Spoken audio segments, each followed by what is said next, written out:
escapamentos, trazendo uma novidade quentíssima para vocês. Galera, a pedido de muitos, nós fizemos um bojo semi-esportivo. Marcos, o que seria esse bojo semi-esportivo?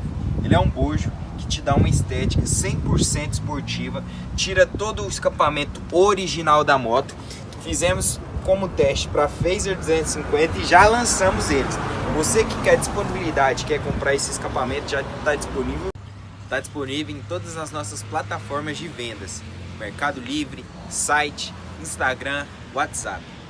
Galera, como é que funciona?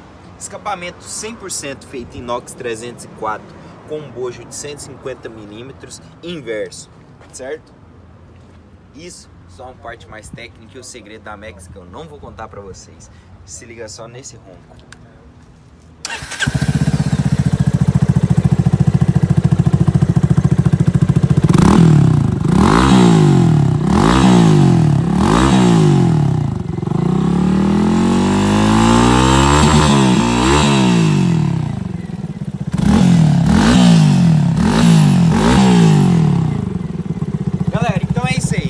Agora você tem um escapamento, uma estética 100% esportiva com ronco quase original.